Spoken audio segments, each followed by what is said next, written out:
The air inside the courthouse was heavy, thick with expectation, and lined with the hushed murmurs of anticipation. It wasn't just another day in the sleepy Midwestern town. It was a day people had been waiting for months. The trial of Richard Hayes, a man accused of a string of burglaries that had terrorized the community, was finally beginning. Every pew-like bench in the courtroom was filled. Victims seeking closure, curious townsfolk hungry for drama, reporters with notepads poised, and officials bracing themselves for what promised to be a difficult, emotionally charged case. At the front, the judge, a tall man with graying hair and the stern, practiced expression of someone who had seen decades of trials, adjusted his glasses and surveyed the packed room. He banged his gavel once, calling for order. The sharp crack echoed through the chamber, and silence fell. But while adults shifted uneasily, thinking of justice, laws, and consequences, one small child thought of none of those things. In the very back row, nearly hidden behind taller bodies, a young mother balanced her 3-year-old daughter on her lap. The child's tiny shoes tapped against the wooden bench, restless in a way only toddlers could be. She twisted in her mother's arms, her big eyes scanning the room, uninterested in the monotone voices of lawyers and the stiff faces of jurors. Then her gaze landed on someone that made her entire body go still. Near the witness stand sat a German shepherd. His coat gleamed under the fluorescent lights, a mixture of black and tan that gave him an almost regal appearance. His posture was impeccable, his chest puffed forward as though he understood his importance in the proceedings. A shiny badge-shaped tag hung from his collar, reflecting the courtroom lights like a star. His handler, Officer Mitchell, sat beside him, one hand resting lightly on the leash. The canine didn't twitch, didn't blink unnecessarily, didn't fidget. He was the picture of composure, trained to be calm, no matter the chaos around him. But to the little girl in the back, he wasn't just another police dog. Her eyes widened, her breath hitched, and her tiny hand shot out, pointing directly at him. "Doggy," she whispered softly at first. Her mother hushed her quickly, embarrassed by the sound breaking the thick silence of the courtroom. "Sweetheart, quiet. We have to sit still," she murmured, brushing a strand of hair from her daughter's face. But the girl didn't stop. She leaned forward, squirming against her mother's hold, eyes locked on the German shepherd, as if gravity itself was pulling her closer to him. "Doggy," she said again, a little louder this time. Several people turned their heads, mildly, annoyed by the interruption. The mother flushed red, giving apologetic looks to those around her. She tried to distract her daughter with a juice box from her bag, but the child swatted it away, her attention unwavering. Meanwhile, the dog's ears twitched, just slightly, almost imperceptibly. But then his dark eyes turned, just for a second, toward the back of the room. His gaze met hers. And in that moment, something unspoken passed between them. Something no one else noticed. Officer Mitchell gave the leash a gentle tug, redirecting the dog's focus forward. "Stay," he whispered under his breath, confident in the training that had molded the shepherd into one of the county's most reliable canines south. The dog obeyed, but his tail gave the faintest of thumps against the polished floor. The prosecutor rose, beginning his opening statement. His words were measured, deliberate, painting Hayes as a dangerous man who had invaded the safety of families, stolen their peace of mind, and left behind fear. He emphasized the evidence: fingerprints, stolen items recovered, and most importantly, the testimony of the police canine who had tracked Hayes during a nighttime pursuit. The dog, he explained, had been instrumental in catching the suspect. The defense attorney, seated across the aisle, scribbled notes furiously, waiting for his turn to poke holes in the narrative. He knew discrediting a police dog's testimony wasn't easy, but it was possible if he could cast doubt on the procedures. The jury shifted in their seats, listening intently, absorbing every word. But in the back, the child was fighting another battle altogether. She tugged on her mother's sleeve, whispering urgently, "Mommy, that's him. That's my doggy."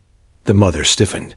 She looked at her daughter, confused, her brows knitting together. "What are you talking about?" "That's a police dog. He works here," she whispered back, hoping no one around them would hear. The girl's lip quivered in frustration. She shook her head violently. "No, Mommy. My doggy." "Mine," her voice carried, earning another round of glances from spectators. A man a few rows ahead chuckled quietly, while another woman shot the mother a sharp glare, as if children didn't belong in serious trials. The mother felt heat creep up her neck. She tried to hush her child again, bouncing her gently on her lap. "Not now. Please, you have to be quiet," she pleaded, her voice desperate. But the girl was stubborn. Her eyes never left the German shepherd, who once again glanced back over his shoulder, just briefly, as though he too couldn't resist looking at her. His body shifted slightly in his seat, the faintest hint of recognition flickering in his expression, though his handler noticed nothing. The mother's thoughts raced. Why was her daughter acting like this? She had always loved animals. Yes, but this wasn't a typical toddler's fascination. This was something else, something deeper. The tension of the trial unfolded around them, but the real tension, the kind no one realized yet, was building quietly in the back row between a determined little girl, her bewildered mother, and a highly trained German shepherd who wasn't supposed to react to distractions. The room was full of people convinced they were there to watch a trial about crime and punishment. But in truth, they were on the brink of witnessing a story no one could have imagined. And it all began with a 3-year-old pointing her finger and whispering 2 words that would soon shake the very foundations of the courtroom. The courtroom carried an atmosphere of solemnity, as if every breath drawn had to be done with restraint. Lawyers shuffled papers, the judge peered over his glasses, and the faint scratching of pens filled the stillness. Everyone seemed wrapped up in the process of justice, everyone, except a 3-year-old girl in the back row, whose attention was locked entirely on a single figure, the police dog. She wriggled in her mother's arms again, her little shoes scuffing against the wooden bench. "Mommy," she whispered, her voice urgent, though not loud enough to disrupt the proceedings yet. "Doggy," her mother sighed, leaning down to hush her. "Sweetheart, not now. Please be quiet. We have to listen." But toddlers are not easily silenced, especially when their hearts latch on to something with unshakable certainty. The girl's eyes, wide and unblinking, stayed glued to the German shepherd. She leaned forward, stretching her tiny arm as if somehow, if she reached far enough, she could bridge the space between them. The dog, dignified and trained, sat beside his handler at the front of the room. He hadn't moved since the session began, a model of obedience. But even the most disciplined animals carry instincts that can't be erased. And when the little girl shifted, her voice rising with a mix of insistence and familiarity, his ears twitched. The mother noticed it, just barely. A flick of movement from the dog that shouldn't have meant anything to her already restless child. It seemed to be an answer. The little girl gasped. "He heard me. Mommy, he heard me," she declared, in a whisper too loud to stay unnoticed. A couple of spectators turned around, casting quick glances of annoyance. One older man raised his eyebrows, a silent warning that children had no place in such serious matters. The mother flushed crimson, murmuring apologies to those nearby. She tried to pull her daughter into her lap, hoping to distract her with a snack, but the child slapped it away with surprising force for her size. "No, I want my doggy," she cried, her voice bouncing off the walls with innocent certainty. The judge cleared his throat sharply, pausing the prosecutor mid-sentence. His stern eyes scanned the back rows, and the mother wanted to melt into the floor. She held her daughter close, whispering furiously into her ear. "Stop it right now. Do you hear me? You have to be quiet. This isn't the time." But the child's resolve only hardened. She had seen something nobody else could understand. The dog's posture, his eyes, the tilt of his head, it was all too familiar. To the rest of the courtroom, he was Officer Mitchell's partner, a decorated K9. To her, he was something more, something she thought she had lost forever. The girl's persistence drew the attention of those nearby. A woman in a navy suit leaned toward her neighbor, whispering, "That little one's not going to sit still much longer." Her neighbor chuckled softly. Kids and dogs. Always a story there. But it wasn't just childish mischief. The dog himself seemed unsettled. He shifted slightly in his seat, glancing once more over his shoulder. Officer Mitchell gave the leash a gentle tug. "Focus, Rex," he murmured under his breath. "We've been through this." Eyes forward. The shepherd complied, but the brief moment wasn't lost on the girl. She clapped her small hands together with delight. "See, Mommy? He knows me." Her mother's heart skipped. The intensity in her daughter's voice was more than toddler stubbornness. It was recognition. A memory resurfacing where no one expected it. But that couldn't be possible, could it? The courtroom, meanwhile, carried on with its rhythm. The prosecutor spoke of evidence. The defense scribbled notes. The jury tried to follow every word. But a new undercurrent stirred, one that had nothing to do with burglary or stolen goods. The mother found herself torn. She wanted to scold her daughter, to silence her before she caused more embarrassment. Yet part of her hesitated, because deep down, she remembered too the German shepherd they had lost more than a year ago. A beloved family pet who had slipped away one stormy night, never to return. They had searched for weeks, calling his name in the rain, posting flyers. On telephone poles, nothing. Eventually, with heavy hearts, they had accepted he was gone. But her daughter had never stopped asking about him, not once. Now, looking at her little girl's desperate expression, the mother felt unease creep into her chest. What if... The girl tugged on her sleeve again, more insistent this time. "Mommy, please. That's him. That's my doggy. Why won't you listen?" The mother swallowed hard, her eyes flicking toward the front of the courtroom. The dog sat obediently, but his tail, betraying his discipline, gave a subtle wag each time the child spoke. The defense attorney rose for his turn, beginning to dismantle the prosecution's claims. He spoke of faulty timelines, of unreliable evidence, of the fallibility of even well-trained dogs. But the real story unfolding wasn't the one he was spinning for the jury. It was happening quietly, almost invisibly, between a child and a German shepherd, a bond that seemed to stretch across time and circumstance. The girl leaned forward again, her voice trembling now, no longer playful but urgent. "He's mine. Mommy, he's mine." The mother's throat tightened. The room suddenly felt too small, the air too heavy. She knew she had to do something, either stop her daughter completely or listen. But listening might mean facing a truth that seemed impossible. And so, the courtroom continued to buzz with legal arguments and measured tones, while in the back row, a 3-year-old refused to let go of what she believed with her whole heart. The decorated K9 at the front of the room wasn't just a hero to the police. He was her dog. And soon, the entire courtroom would be forced to reckon with at belief. The trial was the culmination of months of investigation, sleepless nights for detectives, and anxious waiting for the victims whose homes had been violated.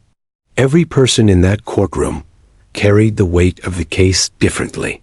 For the jurors, it was the weight of responsibility. For the families, the weight of justice. For the defendant, Richard Hayes.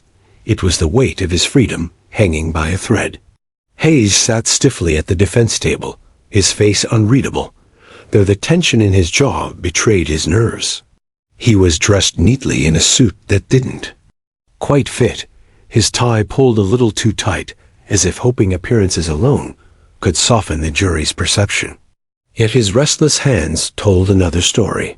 They tapped against the table, his fingers twitching in rhythm with a racing heart. The prosecutor, Assistant District Attorney Linda Parker, rose to address the jury.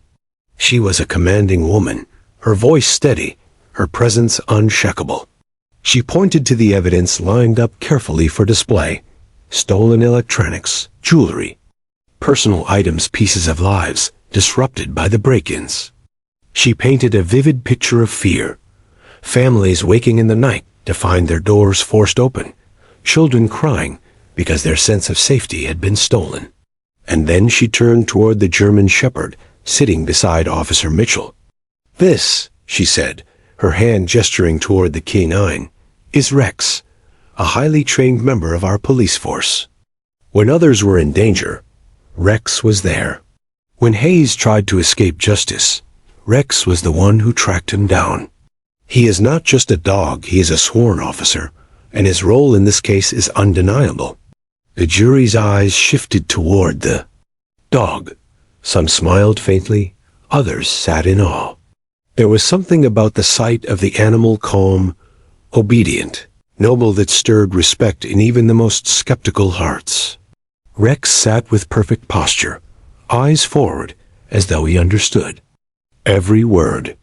But in the back of the courtroom, one set of eyes saw him differently. The 3-year-old girl tugged on her mother's sleeve again. "Mommy," she whispered with urgency. "That's him. My doggy." Her mother pressed a finger to her lips, shushing her, but her own thoughts were spinning. Every word the prosecutor spoke seemed to drive the contrast sharper. To everyone else, he was a symbol of justice. To her daughter, he was family. The defense attorney, Michael Grant, stood and approached the jury with carefully rehearsed skepticism. He was a tall man with sharp features and a voice that could cut through a room like a blade. He began to chip away at the prosecution's narrative. "Ladies and gentlemen," he said, pacing slowly, "we are asked to believe that this man's fate, his future, rests on the testimony of a dog. Yes, Rex is trained. Yes, Rex followed a trail. But dogs are not perfect. They act on instinct, on signals from their handlers. Can we truly send a man to prison based on what a dog supposedly tells us?" The jury shifted uncomfortably. His words carried weight. Doubt had been planted. But Rex remained unmoved, his eyes steady, his chest rising and falling in quiet patience. The little girl, however, squirmed again, her whisper rising to a frustrated hiss. "Mommy, why won't anyone listen? That's my doggy. He's mine." Her mother tightened her arms around her, whispering back with trembling lips, "Please, not now. Please, just stay quiet." The girl's voice wavered, her tiny body shaking with emotion. "But he's mine. He knows me." As if to prove her point, Rex's head turned slightly. Just slightly. His eyes flicked to the back of the room again, settling on her face for the briefest moment before Officer Mitchell gave the leash a firm tug. "Stay," Mitchell commanded softly. The dog complied, but the subtle wag of his tail betrayed him. Nobody else noticed. Not yet. The adults were too preoccupied with legal arguments, evidence, and objections. But the child noticed. And so did her mother, whose heart now raced with a confusing mix of dread and hope. The defense attorney pressed on, hammering home his point. We cannot convict based on assumption. We cannot convict based on what we think a dog indicated. This is a man's life on trial, not an exercise in storytelling. The prosecutor rose quickly, objecting, and the judge called both attorneys to the bench. The room buzzed with tension as jurors exchanged cautious glances. And in the middle of that tension sat a truth no one yet realized, a truth waiting to burst open from the back row. The little girl leaned forward again, her cheeks flushed with frustration, her eyes shimmering with tears. "Mommy," she whispered fiercely, "he knows me. Why won't they let me see him?" Her mother's throat tightened. She thought back to nights spent searching, calling out into empty streets, clutching a leash with no dog at the other. And she thought of her daughter crying herself to sleep, asking when her best friend would come home. And now here he was. Maybe, possibly, but what if she was wrong? What if this was just a child's imagination, attaching hope to a stranger's pet? Still, the dog's subtle reactions gnawed at her. The judge returned his attention to the courtroom, gavel tapping once. "We will proceed," he announced, firmly. But even as the lawyers resumed their duel, the real weight of the trial was no longer just about stolen goods or burglaries. For one little girl, it was about loss and reunion. For one mother, it was about the terrifying possibility that the past they had buried might be alive and sitting at the front of the courtroom. And for the dog, loyal and disciplined, the weight was something deeper than training. Somewhere behind those steady eyes was memory. A memory that would soon shatter the boundaries between evidence, law, and love. The trial pressed forward, with all its gravity, but beneath it all, an even greater truth was waiting to erupt, one that no attorney could argue away, one that no jury could ignore. And it would begin not with evidence, not with objections, but with the voice of a 3-year-old who refused to stop believing. The trial pressed on, every word weighed with the gravity of justice. The prosecutor's voice carried authority. The defense countered with sharp precision, and the judge's gavel kept rhythm whenever the tension grew too heated. For most of the spectators, it was the usual ebb and flow of courtroom drama. But for one little girl in the back row, the world had shrunk to a single point of focus, the German shepherd sitting at the front. Her small body buzzed with impatience. Her eyes, wide with recognition, never left him. Every time his tail twitched or his ears shifted, her heart leapt. She was certain, absolutely certain, that this was no ordinary police dog. This was hers. Her mother, already flushed from repeated attempts to silence her daughter, rubbed her forehead in defeat. The girl had been whispering insistently for nearly an hour, tugging, wriggling, pleading. "Please, sweetie," she begged softly. "You have to be quiet. Everyone's listening." But toddlers are not built for silence, especially when their hearts are bursting with truth. The courtroom had fallen into a hushed stillness as a key witness took the stand. The prosecutor asked careful questions. The jury leaned forward, and even the reporters paused in their scribbling. It was in that perfect, fragile silence that the child's voice rang out clear, loud, and certain. "My dog." The words sliced through the room like a thunderclap. Gasps erupted instantly. Heads swiveled, eyes darted toward the back row. The judge froze mid-note, his pen hovering over his legal pad. The defense attorney stopped pacing, his mouth hanging open in disbelief. And at the front, Rex, the German shepherd, broke his disciplined composure. His head snapped toward the sound, eyes locking on the small figure in the back.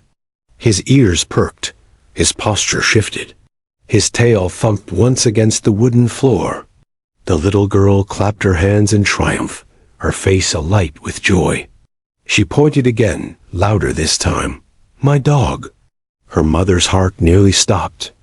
She pulled her daughter close, whispering furiously, "Stop it, please. You're making a scene." Her cheeks burned under the weight of 100 stares. But the child wouldn't be silenced. Her voice wavered with tears, but it was filled with conviction. "That's my doggy. He's mine." The room erupted in murmurs. Reporters scribbled frantically, sensing a story. Jurors exchanged bewildered glances. The judge, usually stern and immovable, looked momentarily human, his mouth slightly open, his eyes flicking between the child and the dog. "Order," he barked, striking his gavel. But the crack of wood on wood did little to dampen the rising tide of whispers.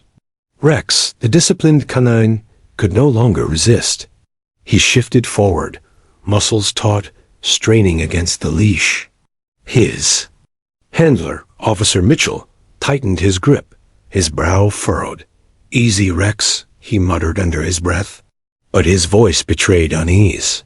He had never seen the dog react this way. Not in training, not in the field, not in years of service. The little girl squirmed out of her mother's arms, slipping onto the bench. She leaned forward, her tiny hands gripping the wooden railing in front of her. "He's mine, Mommy. He came back." The judge slammed the gavel again. Harder this time. "Order in the court." His voice boomed, but the shock lingered. Even he could not deny what had just happened. Officer Mitchell's jaw tightened. He whispered to the prosecutor, who nodded grimly. The situation had spiraled far beyond protocol. Meanwhile, Hayes, the defendant, leaned back in his chair with an incredulous smirk. For once, the spotlight wasn't on him. The chaos, oddly enough, served his case. The jury, distracted and emotional, was no longer focused on his crimes. But for the little girl, none of that mattered. She wasn't thinking of burglars or trials or justice. She was thinking of a rainy night a year ago when her dog had disappeared. She was thinking of calling his name until her voice cracked, of falling asleep clutching his collar that they'd found days later near the woods. She was thinking of how she had prayed every night for him to come back. And now, here he was. Her voice cracked as she shouted again, "My doggy. Mommy, he knows me." The room fell into a strange silence, all eyes bouncing between the child and the animal. Rex's tail thumped harder, his body leaning forward. He whined softly, a sound that broke through the courtroom like glass shattering. Gasps filled the air. Police dogs weren't supposed to behave this way. They were trained for discipline, to ignore distractions. Yet here was Rex, straining toward a little girl, as though years of training had evaporated in an instant. The judge, torn between outrage and curiosity, leaned forward. His voice, though firm, carried a trace of something else, something human. "What is going on here?" The prosecutor stammered, unsure how to proceed. Officer Mitchell tightened, his grip on the leash, his knuckles white. "Your Honor, I don't know," he admitted. "He's never acted like this before." The mother, mortified, tried to gather her daughter into her arms, but the girl resisted, crying now. "Please, Mommy, he remembers me, don't you see?" Her words weren't just childish babble anymore. They carried the raw ache of loss and the pure joy of recognition. And they struck the room like a truth no one could dismiss. The judge rubbed his temples, then exhaled heavily. "This court will take a brief recess." The gavel struck again, but this time it wasn't law or order that people carried out of the room. It was the image of a little girl pointing with unwavering certainty at a decorated police dog and claiming, with the innocence only a child could possess, two words that would haunt everyone present: "My dog." For the trial, it was an interruption. For the defense, it was a distraction. For the jury, it was confusion. But for one little girl, it was the moment her world cracked open with hope. And for Rex, it was the sound of a name he had almost forgotten. The courtroom buzzed like a shaken beehive. The judge's announcement of a recess did little to calm the storm that had just erupted.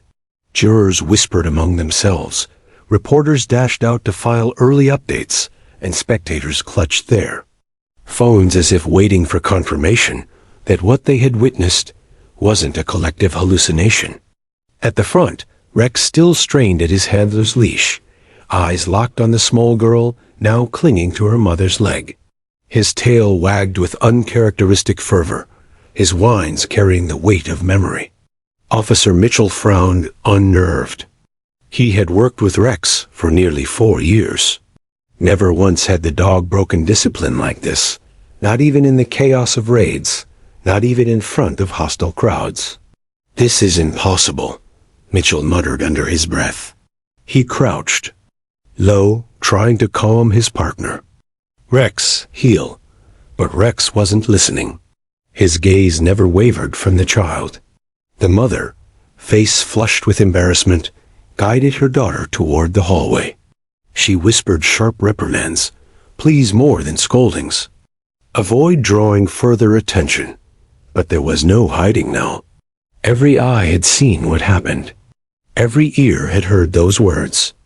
As they reached the corridor, a reporter slipped through the crowd, notebook in hand. "Ma'am, can we have a comment? Did your daughter know this dog before?"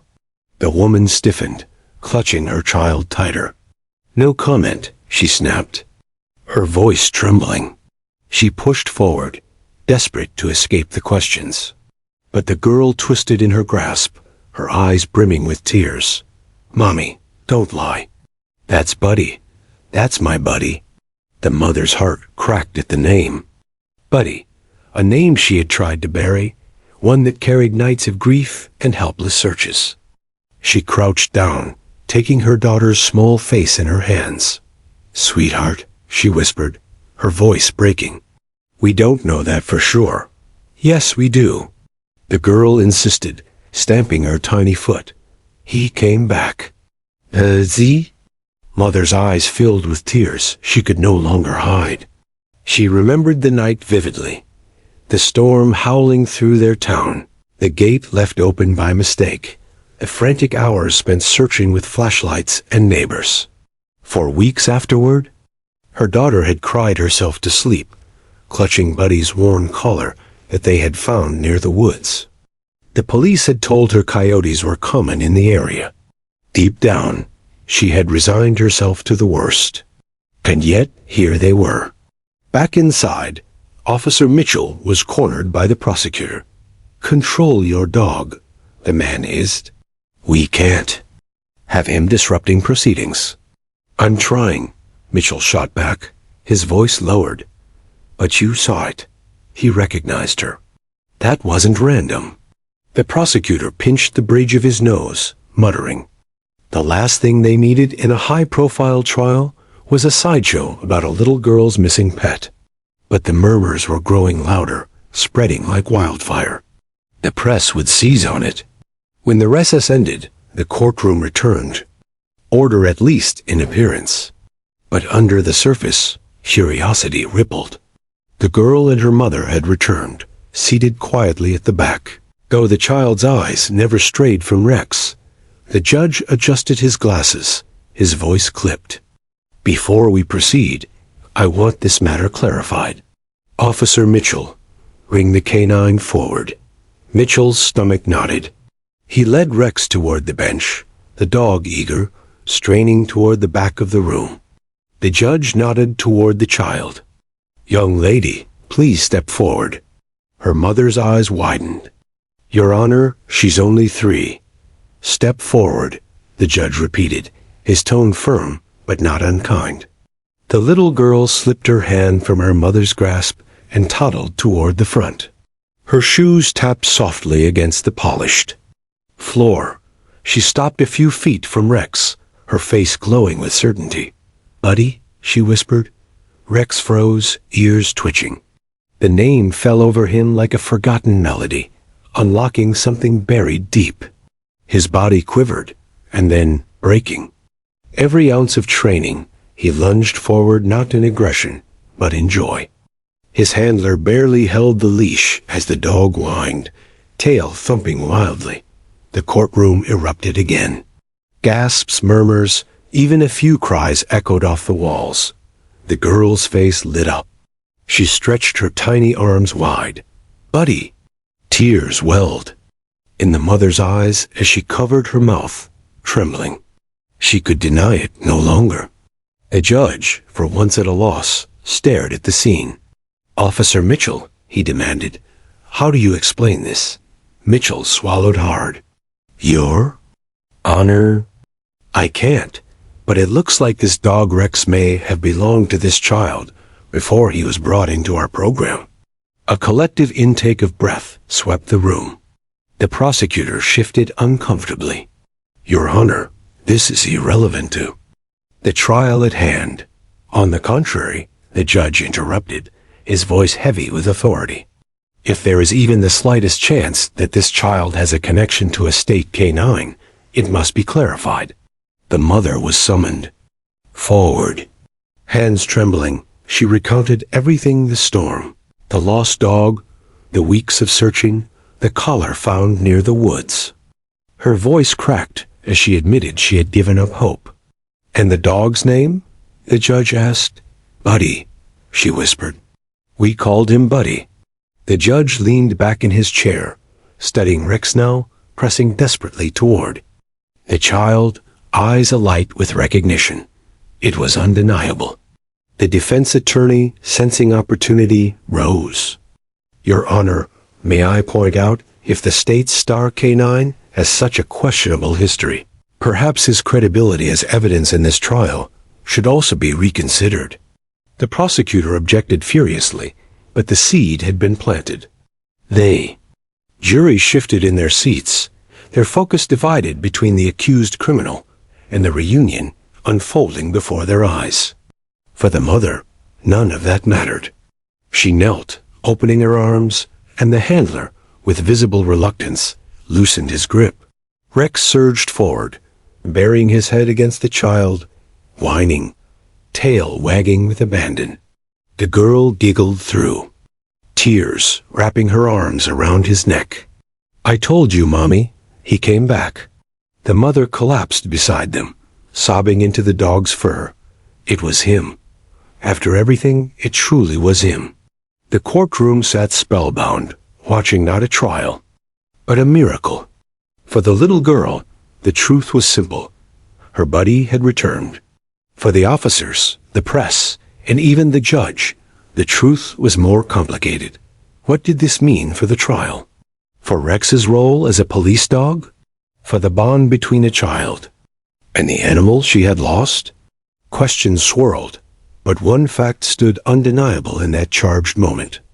Love, pure and unbroken by time or circumstance, had spoken louder than law, and it had shocked everyone inside. The courtroom had never seen anything like it. One moment, a trained police canine sat obediently at his handler's side. The next, he was nuzzling a 3-year-old child with the reckless abandon of a long-lost friend.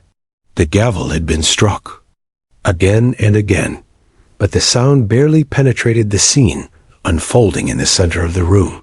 When the recess was finally reinstated, the judge ordered both the girl and her mother escorted to a private conference room. Officer Mitchell was told to bring Rex along.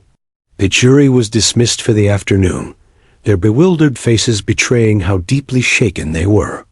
By the time the small group gathered behind closed doors, the tension was thick enough to choke. "On." The prosecutor leaned against the table, arms crossed, frustration etched into his features. The defense attorney wore the faintest smirk, clearly relishing the disruption. The judge, usually composed, rubbed his temples as though warding off a headache that refused to relent. The mother sat with her daughter, curled on her lap. Across from them, Rex whined softly, eyes fixed on the child. His tail swept the floor in slow, deliberate arcs. The judge broke the silence first. "Officer Mitchell, explain to me how a state-trained canine could possibly be recognized by a toddler as her missing pet." Mitchell shifted uncomfortably. "Your Honor, I don't know. Rex was found as a stray, turned over to our program 2 years ago. He was about 2 years old then, maybe younger. We ran the standard checks: temperament, obedience, medical evaluations. He passed with flying colors. There was no record of prior ownership." The mother lifted her head sharply. "No record? That doesn't mean he didn't belong to someone."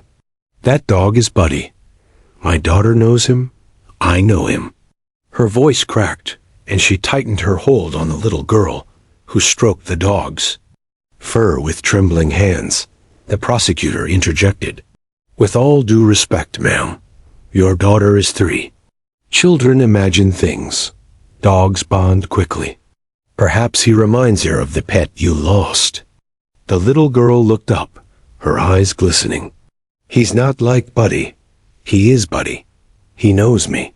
Say it again, Buddy." The words slipped from her lips like a secret, and Rex responded instantly. His ears perked, his tail wagged wildly, and he let out a whine, so sharp it silenced the room. The judge exhaled slowly, shaken. "That is compelling." The defense attorney seized the moment. "Compelling?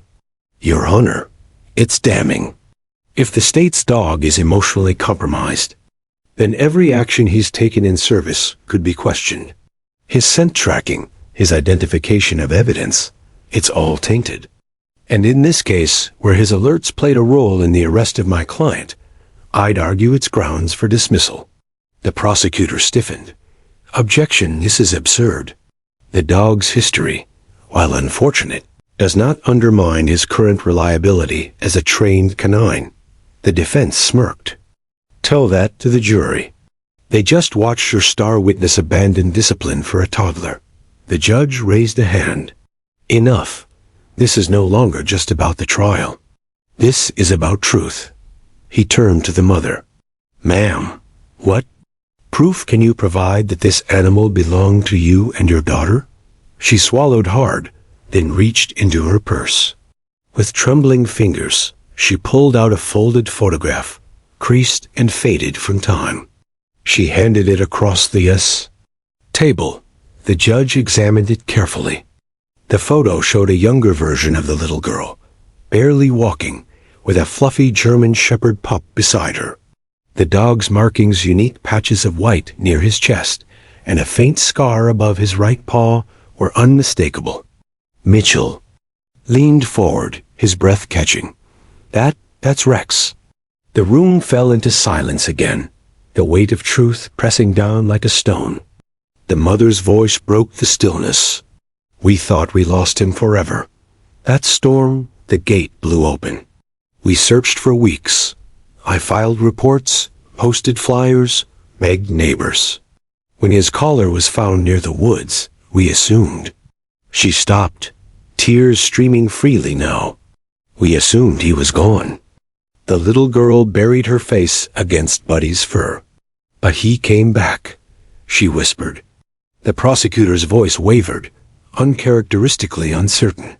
"Even if this is true, Your Honor, the dog has been retrained, repurposed, and legally integrated into the police force. His history doesn't negate his service." The defense attorney leaned forward, his tone sharp. "But it does negate his credibility. If the state can't even track where their evidence comes from, how can we trust their process? My client deserves a fair trial, not one based on the instincts of a confused animal." The judge's face darkened. "This will be addressed formally. Until then, the court is adjourned for the day." Outside, the news had already broken. By the time the mother stepped out of the courthouse with her daughter, reporters swarmed them like a storm. "Ma'am, is it true the canine is your missing dog? Did the police take him without checking? Will you fight to get him back?" She shielded her daughter, refusing to answer, but the little girl, innocent and unfiltered, called out happily. "Buddy came back. He's mine." The words blared across evening headlines. Courtroom chaos. Toddler claims police dog is her lost pet. At the precinct, Officer Mitchell sat in his office, staring at the photograph the mother had left behind. His chest tightened. He loved Rex's partner, his companion through raids and long nights. But seeing the child's face light up, seeing Rex respond with such raw recognition, he couldn't deny the bond. Rex wasn't just a police dog. He was Buddy, and that revelation threatened to unravel everything. Back at home, The mother tucked her daughter into bed. The girl clutched the stuffed animal she'd kept since Buddy disappeared. But for the first time in a year, her tears weren't of grief, they were of hope. "Mommy," she whispered sleepily, "Buddy remembers me. He's coming home, right?" The mother brushed her hair back, her heart breaking. "I don't know, sweetheart, but we'll try." She turned off the light, but sleep did not come easily. Outside, the world was buzzing with questions she had no answers for. Would the police let them reclaim Buddy? Would the court allow it? And if he was taken from them once, what would? Stop it from happening again? She closed her eyes, but one image haunted her, the look in Buddy's eyes when he saw her daughter again. It wasn't the look of a stranger. It was family. And no matter what the law said, she knew the truth. Buddy was theirs. The courthouse had become the center of a storm no one could control. What should have been a straightforward criminal trial was now front-page news across the country. Headlines screamed, "Police dog or lost family pet. Courtroom standoff. Stuns nation. Toddler reunites with K9 in court. Who does he belong to?" By morning, television trucks lined the courthouse steps. Protesters gathered, some holding signs demanding justice for Buddy, others insisting Rex belongs on duty. Social media churned with debates, clips of the girl shouting, "My dog," racking up millions of views overnight. Inside the courthouse, the mood was tense. The defendant, Hayes, sat smugly with his attorney, watching the circus unfold with a predator's grin. Distraction served him well. The more chaos surrounded Rex, the weaker the prosecution's case seemed. The judge entered the courtroom, gavel in hand, his face grave. "This trial is not about custody of a dog," he began sternly. "It is about the criminal charges against Mr. Hayes. However, given the circumstances, a matter of the K9s. History must be addressed before we proceed."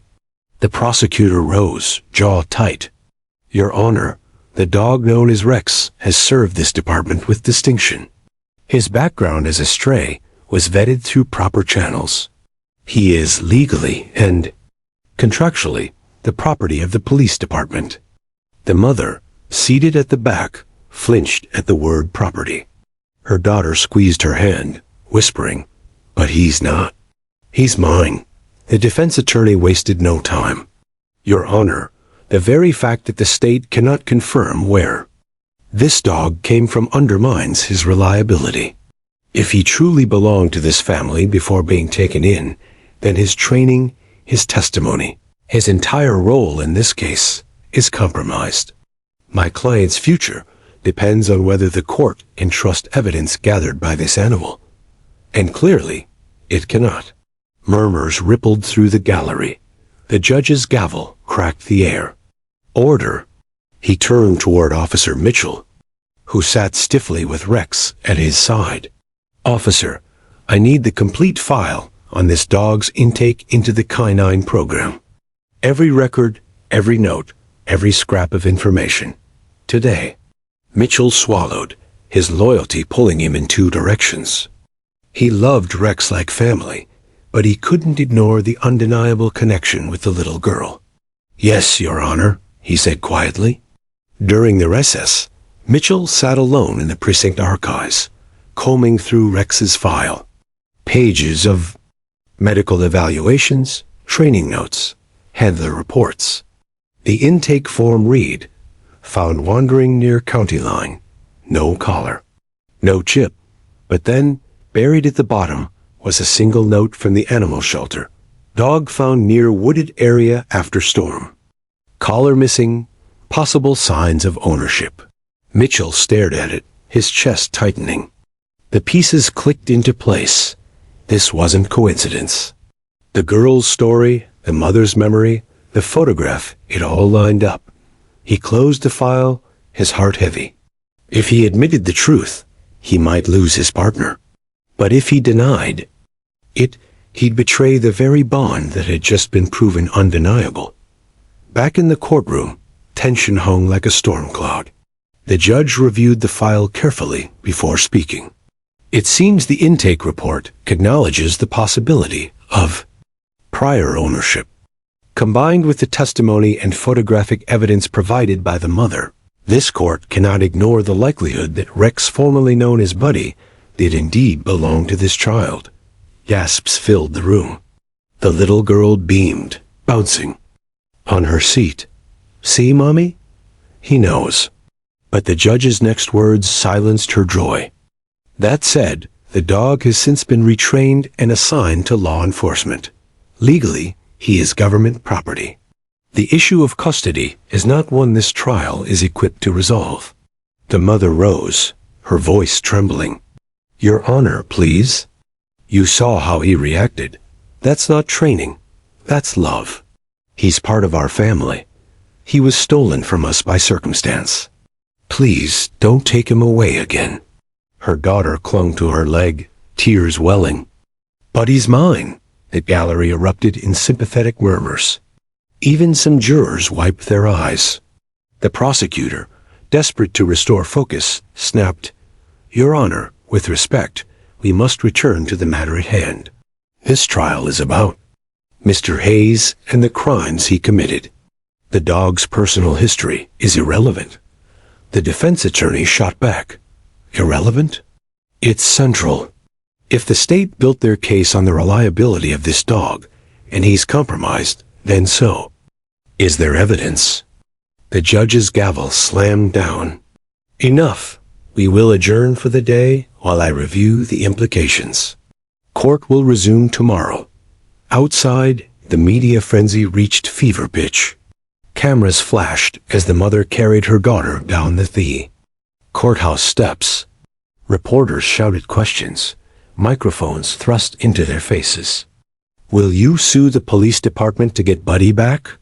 Do you believe the court will side with you? How does it feel to see your dog alive after all this time?" The mother shielded her daughter, but the little girl couldn't help herself. She waved at the cameras, her small voice ringing out, "Buddy's coming home." The crowd melted. Strangers clapped, cheered, some even cried. But among the cheering voices were murmurs of doubt. Could a family's love outweigh the needs of justice?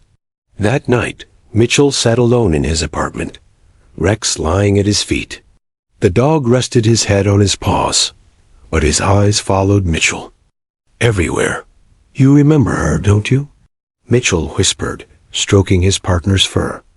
Rex's tail thumped once, softly. Mitchell closed his eyes, torn apart inside. "What am I supposed to do, boy? You're my partner. But you're her buddy. Maybe you always were." Rex pressed his muzzle against Mitchell's knee, as if answering the question with silence. Across town, the mother lay awake beside her sleeping daughter. She couldn't stop replaying the look on Buddy's face, the way he had broken years of discipline for a single word. She knew the law wasn't on her side, but she also knew the truth. "Tomorrow," she whispered into the darkness. "Tomorrow, I'll fight." And as the city braced for another day of courtroom drama, one thing was certain. This wasn't just about a trial anymore. It was about love versus law. And the tug of war was far from over. The courtroom was silent, tension thick enough to taste. Every eye in the room seemed to follow the 3-year-old girl as she clutched her mother's hand, her small body trembling with anticipation. Even the media, allowed back in after the previous day's recess, held their cameras discreetly, sensing the gravity of the moment. The judge, papers neatly stacked before him, peered over his glasses, his expression unreadable. This was not just a trial about theft and burglary anymore. It had become a test of heart, law, and the invisible bonds that tie humans and animals together. "Court is now in session," he announced, his voice calm but heavy. "We will address both the criminal charges against Mr. Hayes and the matter regarding the canine known as Rex, who may indeed be the family dog in question." The defense attorney immediately rose. "Your Honor, Given the circumstances, we request that the court consider dismissing the charges due to compromised evidence. If Rex, formerly known as Buddy, cannot be deemed a neutral agent, then the validity of his alerts, his testimony, and his involvement in the investigation is questionable. The prosecutor bristled. Your Honor, Rex has undergone rigorous training. He has served the department faithfully. While the reunion is emotionally powerful, it does not negate his professional capability. The judge rubbed his temples, leaning back in his chair. Both points are noted. However, the court acknowledges the undeniable bond displayed between this child and the animal. Given the photographic evidence, witness testimony, and behavior observed in the courtroom, it is clear that this canine has prior ownership and deep emotional connection with the family. A collective gasp rippled through the room. The little girl's eyes lit up, her grip on her mother's hand tightening. "Mommy," she whispered, barely able to contain herself. "He's mine." The judge's voice softened, surprising everyone. The court will allow an evaluation period. Officer Mitchell, you will cooperate fully. The child and her family may interact with Rex under supervision to ensure that this bond is genuine. During this period, the canine's duties will be temporarily suspended. Mitchell nodded solemnly. He had expected resistance from the department, but he could see the truth. Rex's behavior left no room for doubt. Even seasoned officers had witnessed the recognition, the joy, the unmistakable reunion. The mother stepped forward, tears streaming down her face. "Your Honor, thank you. Thank you for understanding."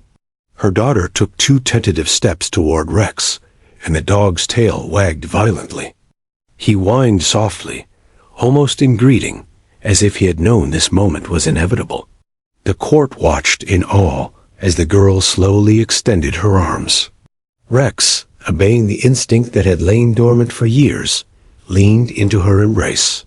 Their reunion was quiet, yet powerful, a soft, intimate moment that silenced the entire room. "Buddy," the girl whispered, pressing her face into his fur. Mitchell knelt down, keeping a careful distance, allowing the natural bond to unfold. "Go ahead," he murmured. "Take your time." The mother wept quietly, resting her hand on the dog's back. She whispered stories he would never understand, about the nights they had spent searching for him, about the prayers her daughter had said every evening. She didn't need him to respond. His presence said it all. Even the jurors watched, some dabbing their eyes with tissues. This wasn't courtroom procedure anymore. It was life itself, raw and unfiltered. The defense attorney, leaning back, muttered to his client, "Well, at least that's sorted. You might just get your trial postponed, if not compromised entirely." Hayes looked pale, the gravity of the public eye pressing down on him. His crimes remained, but the distraction had completely shifted the room's attention. The prosecutor straightened, clearing his throat. "While we respect the bond, we will continue with the trial. Mr. Hayes's actions still require accountability." The judge nodded. "Indeed, the criminal proceedings will resume after the evaluation period. But it is evident that the emotional welfare of the child must take precedence in regards to Rex. This court prioritizes the well-being of a minor over procedural routine, where appropriate." The girl giggled, burying her face in Rex's fur. "Again, I knew you'd come back," she whispered. Mitchell, who had trained Rex for years, couldn't help the lump forming in his throat. He had seen countless reunions in his line of work: missing persons, rescued victims, but nothing like this. It wasn't just instinct. It was memory, recognition, and unbroken love. Over the next hour, supervised evaluations confirmed what everyone had suspected. Buddy Rex responded only to his little girl. Commands from other handlers were met with hesitation, while her whispered words sparked the joyful tail wagging and playful nuzzling that had defined the courtroom moments before. The mother, seated beside her daughter, whispered, "He remembers everything. You were right all along." The girl hugged him tightly. "I never gave up, Mommy. I told you he'd come back." By the end of the day, a formal agreement was drafted. Buddy would remain with the family, officially retired from duty, while Rex's replacement would take over in the field. Officer Mitchell, though reluctant to let go, understood. He knelt once more, giving Buddy a gentle pat. "You've earned your rest, old friend. Take care of her." The girl's arms tightened around Buddy. "I will, I promise." Outside the courthouse, media crews captured the scene. A mother holding her daughter, the girl holding her dog, a perfect picture of reunion. The public was captivated. Headlines celebrating the emotional return. Lost dog returns to family in courtroom miracle. Toddler and K9 reunite, nation moved to tears. Justice and love collide. A family is whole again. Back inside, the judge reflected quietly on the extraordinary events. Law and love had collided in a way he had never anticipated. The courtroom had witnessed a miracle, but it had also demonstrated the importance of seeing beyond procedure, beyond evidence, to recognize humanity itself. The little girl sat in her mother's lap once more, Buddy curled beside her, eyes heavy but peaceful. "I missed you," she whispered softly. Buddy nudged her hand, nuzzling her gently. It was as if he understood every word, every moment, every tear shed during the year he was gone. The mother, her heart full, kissed the top of her daughter's head. "I know, sweetheart, I know." Outside, the sun dipped low over the city, casting golden light over a world that suddenly felt a little kinder, a little more magical. For one family, love had triumphed. For one little girl, hope had been rewarded. And for a police officer, a lesson in loyalty, human and canine, was permanently etched in his memory. Justice had taken its course, but love had written its own verdict. And in that quiet, miraculous moment, the courtroom, the city, and perhaps even the nation witnessed something rare, the unbreakable bond between a child and her dog, a story that would be told for generations. The girl looked up at her mother, sleepy but happy. "He's never leaving me again." Her mother smiled, tears glinting in her eyes. Never again. Buddy, lying against the little girl, let out a contented sigh. After years of being lost, after trials and storms, he was home. And finally, the story was complete.